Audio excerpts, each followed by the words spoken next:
Okay, so with clean line, we will lock the original sketch layer, turn down the visibility, maybe a little bit past halfway, and then make sure that this eyeglass is on that clean line layer so that everything we create is separated onto this new layer, and we don't have to worry about mixing our loose sketch lines with the clean ones that we're about to create. All right, first things first, let's create that center line, same way we did with the ink tool.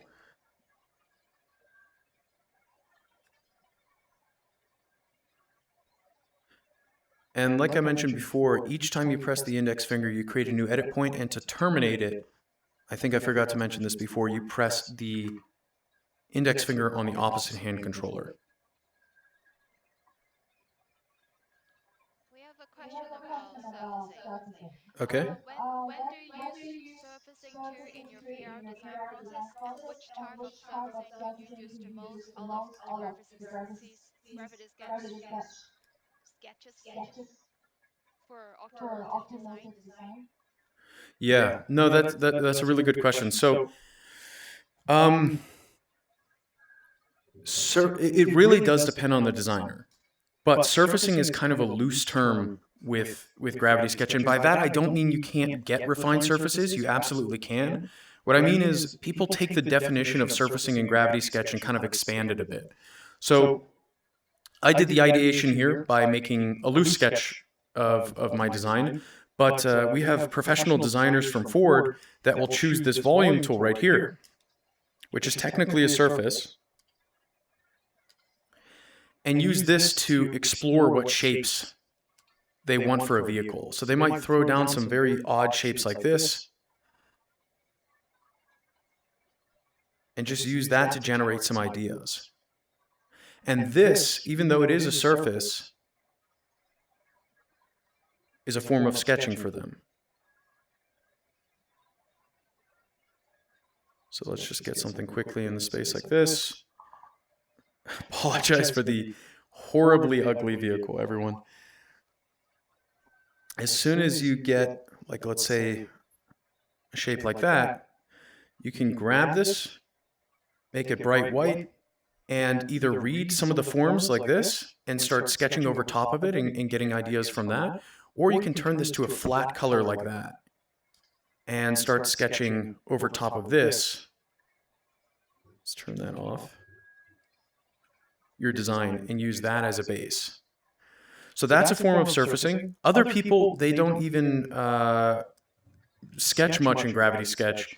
Instead, what they do is they just come in here with a primitive shape like this. Maybe they start with a plane or a cube, turn it to a subdivision object, drop it in the space like this. Let's change that to 2 material. And, decide that actually what they want to do is form exploration just with surfacing. They don't want to sketch at all.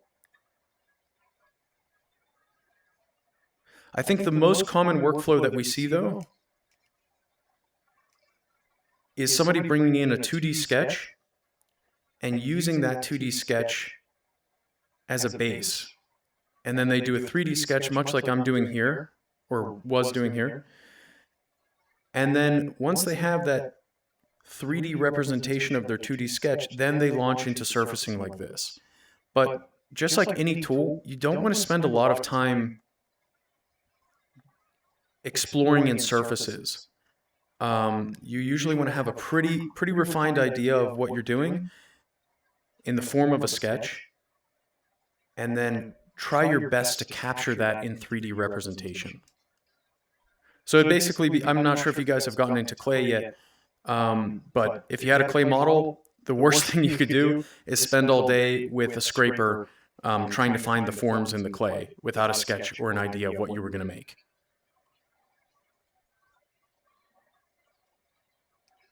But you can already see here that, like, once you have the general idea, you can do some pretty cool form finding just with some loose sub-D surfacing like this. New question. Is there a walkthrough function for it? Is that a question that refers to viewing this at scale and walking around it? Yes. Okay. Yes, there is. So right now we're at a very, I actually don't know what scale we're at right now because I'm still doing loose creation. But what you can do is come in here to settings, go to preferences, and look at the scale snap slider here. So I have this disabled right now, but we can turn this to ratio, percentage, or you can lock your scale as well. We're going to leave this at percentage right now. And now whenever I bring my hands together and apart from each other, whenever I'm using complex navigation, you can see the percentage that I'm at. So what I can do here is zoom this guy up to 100%, so 1-to-1 scale. Come here and vertically lock this. And then there is a feature here. Don't ask me why it's the banana tool. It just is. And you can teleport yourself around the object and view it. In fact, let's turn on stage floor here. So this gives us a base to stand on. Yeah, and you can navigate yourself around the vehicle and view it from all over the place. And whenever you see this in 1-to-1 scale, it actually does answer a lot of like surfacing or proportion questions that you might have, and you might not be able to answer whenever you're just doing a loose sketch of this. So it is a good thing to snap into and evaluate at 1-to-1 scale and say, yep, these surfaces are doing exactly what I want them to do. Let's make sure, okay, yeah, on the clean line, lock that guy there. Okay, yeah, so here's something else I want to show you. With this planar tool, like, let's say this is the most dominant character line of, like, the side profile for this vehicle. So what we can do to really refine this in is start with the planar tool here. So we're sketching on a 2D plane. Capture the character of this line. And as you can see, it's completely flat. Let me turn on vertical lock. And then what we can do is take this line, place it into edit mode, and if I try and pull this line out in X, you're going to see I can't do that. It's still respecting the plane that it was sketched on. But we can turn off that plane and then take this line and shift it in X and get the exact curvature that we want for that main character line there. So we might even want to bow out the body a little bit here.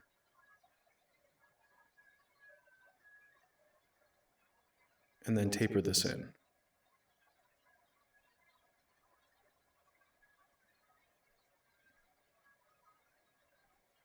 You can also get measurement readouts here. Let me see if I remember where. No, that's just video test right away. Is it here? Yes, contextual measurements. And then that way, whenever you're moving something, it tells you exactly how far you're moving it. So if you were further in the process here and you just wanted to make you know, a movement of a couple of centimeters, you can do that. Also, let me turn off percentage snap. Really not a fan of using that. New question. Can you add more control points to the existing stroke lines? Yes, absolutely. So let's duplicate this up here so we have a cleaner example to focus on. If you want to add points, you just click with the index finger and you add as many points as you want. If you want to delete them, just like anything else, you grab, hold, and press the red back button and delete them. If you made a very complex sketch line like this, but it had some gestural qualities that you wanted to capture, but there are just too many messy points, you can come in here and actually simplify this. And it's going to try and keep the intention of that line, but simplify the amount of points until you click it enough that you just have 2 points creating a straight line.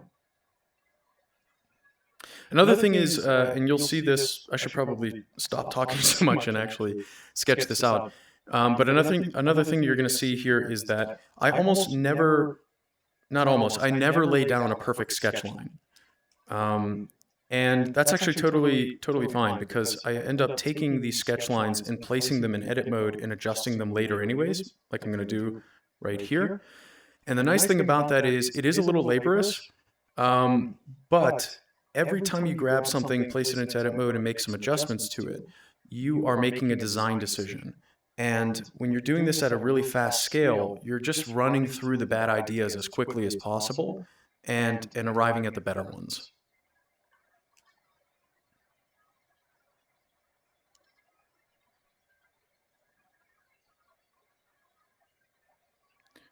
Just like your traditional sketches as well, we can choose what sketch lines are dominant and subdominant. So I'm going to take this sketch line I just duplicated out and grab this graph and make that line skinnier. And in fact, if I want to taper the edges here, I can grab these edit points, hold them, and then press, left and right on the joystick here.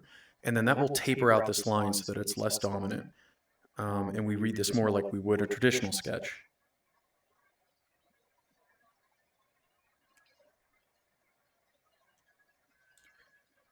All right, let's turn off planar here.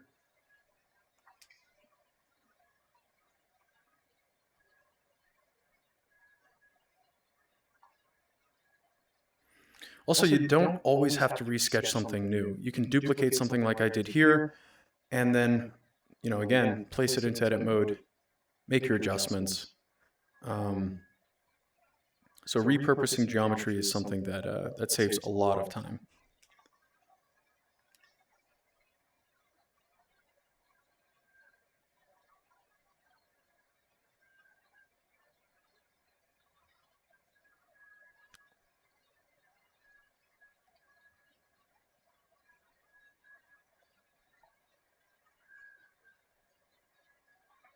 Actually, I'm just going to repurpose this.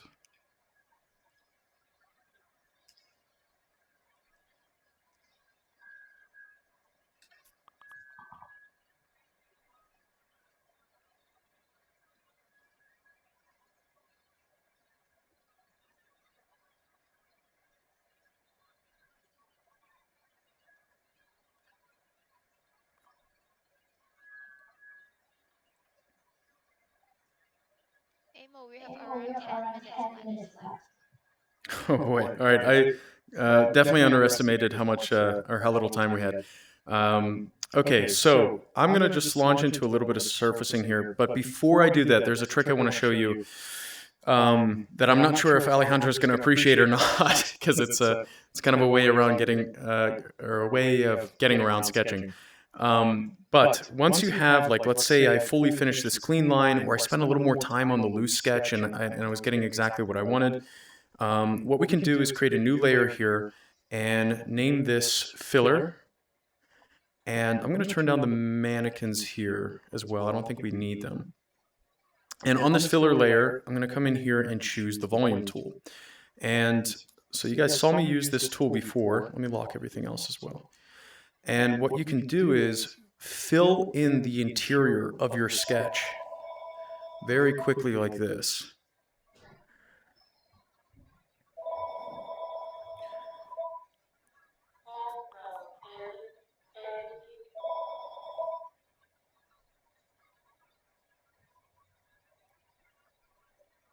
Right.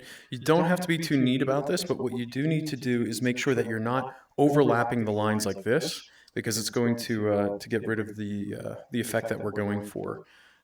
So let me fill in the rest of this front end and the body side as well. And of course, with all this stuff, you can spend a lot more time and get a much neater result.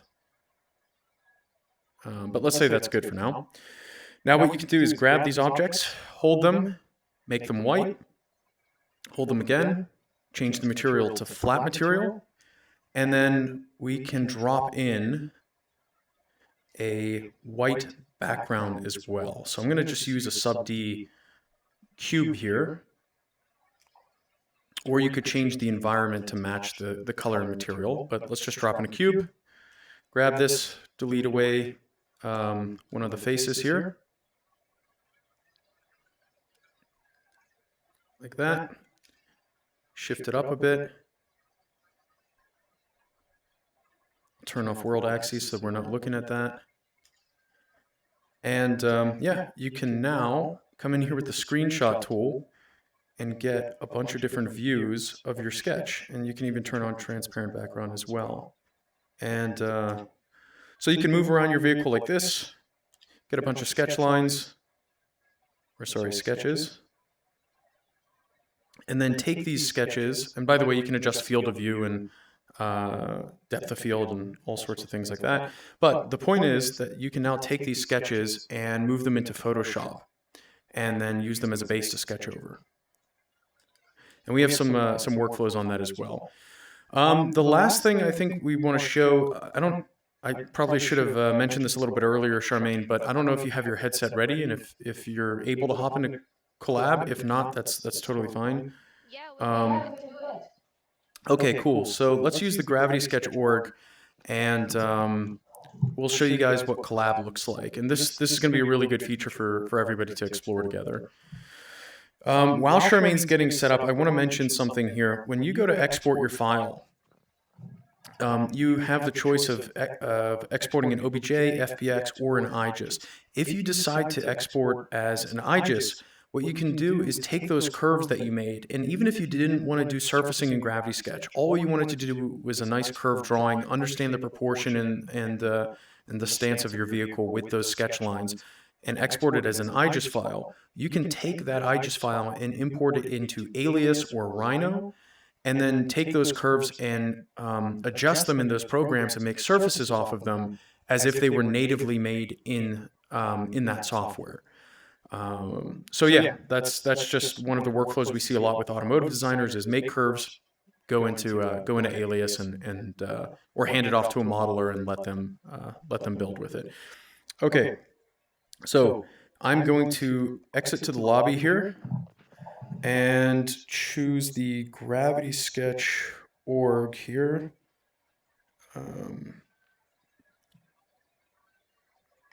Yep, there we go. And then enter, yeah, no worries. And then enter landing pad collab. And once you click this option, you'll see a bunch of these rooms here. These are all individual rooms that somebody had created, and they all have data in them. So you can think of these as like classrooms, and classrooms with like sketches on the wall. And you can enter that classroom at any time, and there's always going to be those sketches on the wall. Same thing here. So this is a bunch of different sketch rooms that already have data populated in them, and anybody can join them as long as they're a part of that organization. So I'm going to create a new room here.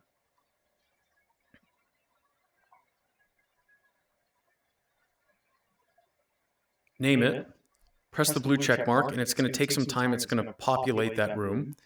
And while it's doing that, I'm going to just show you on the right-hand side here, you have an avatar. This is how you're represented in the VR environment, in a collab environment.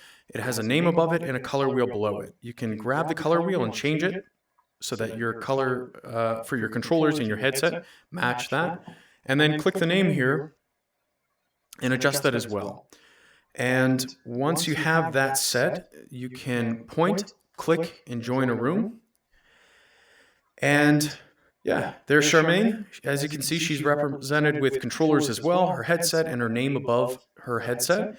And the cool thing about this is we have all the same creation tools here together.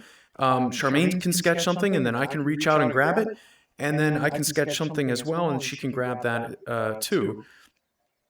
And we can hear each other here as well. So we're using the call audio right now, but we have built-in microphones in Gravity Sketch, so we can actually talk and create things together. We can review things, and we can also drop in other sketches. So I can come in here and grab something that maybe I was working on previously.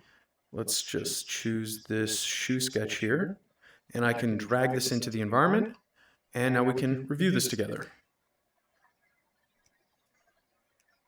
Also, we didn't really get to cover this, but under primitive objects here, there's also text, so an option for leaving 3D text and notes in the space. And then there's a really great measurement tool that was actually just redesigned from a graduate from your university, Matt Whitby, and he did a killer job with it. And so you can just go from point to point, measure this, and it's treated as an object. So you can place it into edit mode, always change the where that measurement is going, and you can save it on its own layer so that at the end of your presentation of like creative design, you can just turn on the layer, with all the measurements and have a deeper discussion about the feasibility or the usability of a product that you made.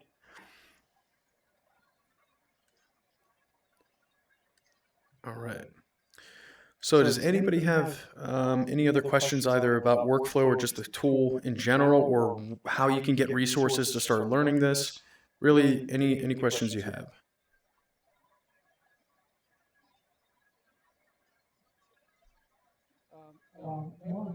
It seems like everyone really enjoyed the demo, so really appreciate you and Charmaine for everything. It was really awesome, especially the workflow on they're just getting started with graphics sketch, and it was really helpful that you also told us a little bit about the design side of things because we're just getting started with that as well. It's the first time being able to portion and all of that, but your demo showed that really well. I guess it's more of an administrative question. What do you expect from students with this opportunity, this mini sponsorship, for both from the technical side and also what can we expect from you? Just a little bit more so they can know what they're supposed to do or what we want them to do. Yeah, I don't know, Charmaine, if you wanted to answer that first, or I can go. It's up to you. I think like what I said at the beginning, we're looking for like to know more about how Gravity Sketch could be used in all of the workflows, how student creating the stuff and giving us like comment and feedback for Gravity Sketch. This is really what the things that we are looking for. And for expectation on students is like to use to have that as much as possible for the work, and also we have some like written deliverables like a sketch and also how it should be rendered and size that I've sent you later on. We really want to use this opportunity to be connected with the education community and also know about how talent and also all the amazing work of students have. Yeah, I couldn't agree more. One of the things that Charmaine was mentioning that we really want to understand from you guys is you're learning it for the first time, and that means your perspective for us is super valuable. So if there's something you're having trouble understanding, or something that you're missing in the program, to basically get up and started as quickly as possible, those are the things we want to know. We're really trying to improve our onboarding experience right now, so getting you from just starting with the program to making something useful. Um, yeah, yeah, and then we have a couple of different workflows that we're going to send through.